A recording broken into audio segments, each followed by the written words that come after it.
Titled That's How You Write A, Fero.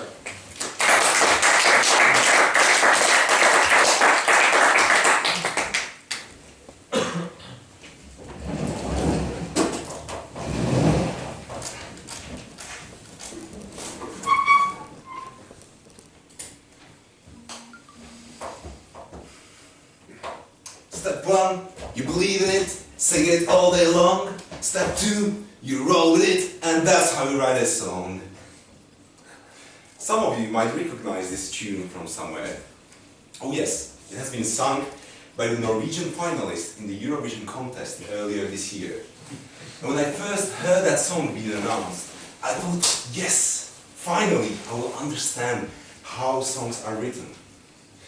But after the song, I was felt rather disappointed.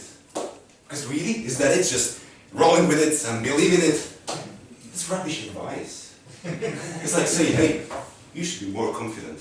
Just believe it and roll with it. But that doesn't really answer how to be more confident or how you write a song. So today, I would like to answer some of that precious how when it comes to writing a song. Step 1, inspiring it. Really, that's the first bit, getting some inspiration. And recently, my friend Alex, he told me, Fero, before you ever go from Cardiff, you should write a song about Cardiff. And I thought, oh, excellent idea. So I took a pen and paper and I just rushed down and I stared at the paper for like half an hour. No inspiration.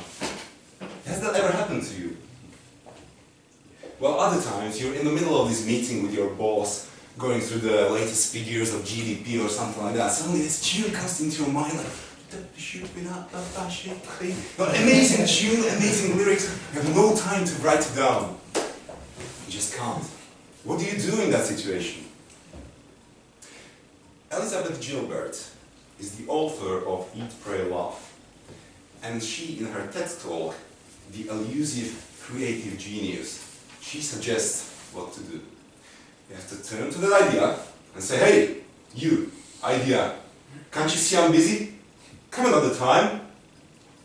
And that's it really, because it's not you that's genius, it's genius coming to visit you from the outside, whenever the genius feels like it. And we all, I can assure you, we all have such genius.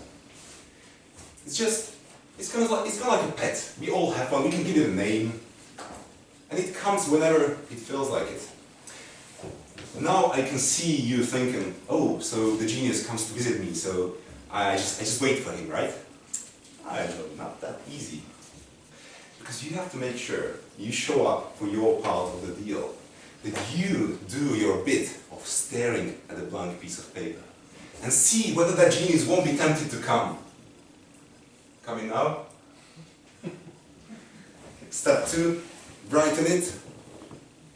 Now the genius comes, you have to be quick. You have to snatch him, you have to hold on to him, you have to start writing. Doesn't mean postponing sleep? Do it! Missing your flight? Absolutely! Not coming to Toastmasters? God, no! But you have to start writing something. And I know, when it comes to songs, I know what you think, like, which comes first? Is it the music or the lyrics?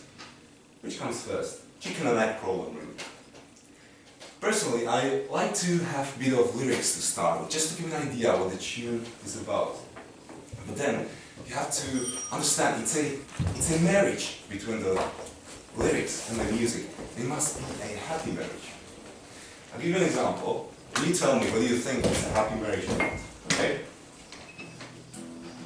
Everybody's happy, smiling and sun is shining. How did that sound? Was that happy marriage between the lyrics and the music? No.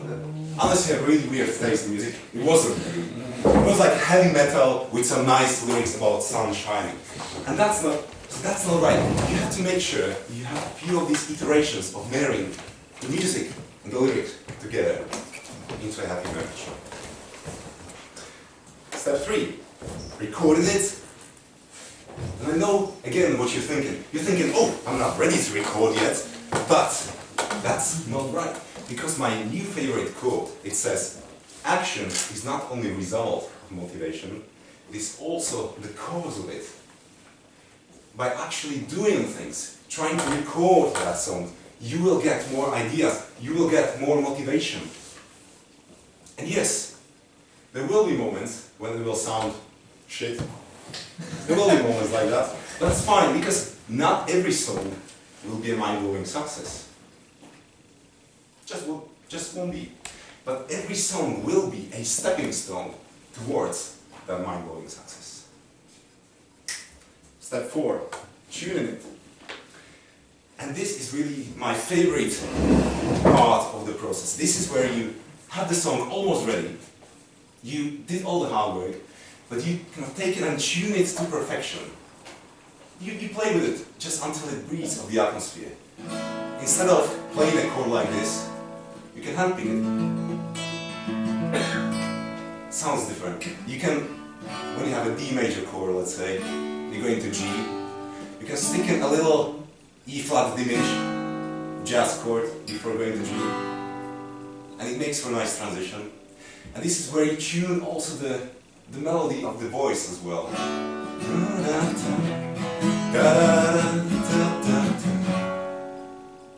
So this is a unique part of the process, and take time to enjoy that part of the process.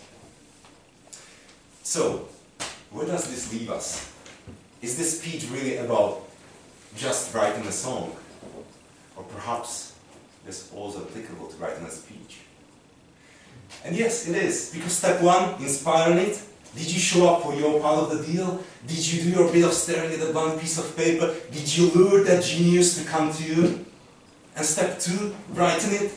Did you marry that content and structure and delivery into one happy, maybe threesome marriage, but still a happy marriage? And step 3, recording it. Did you practice the speech? Because the act of doing that will actually give you more inspiration, more ideas. And step 4, tuning it. Did you tweak the song, the speech?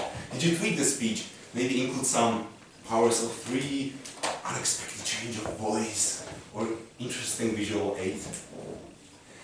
Once you do all these steps, I'm sure you will look forward to step 5, delivering it.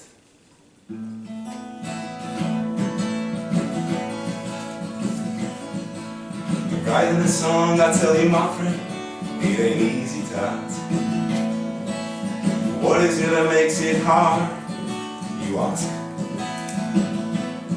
You gotta do your bit of staring at a blank piece of paper. Thoughts are only coming with the help of a scraper. Yeah, I wanna speak and inspire and entertain. With the audience through all the speech to retain. So show up for your part, no more excuses, my friend.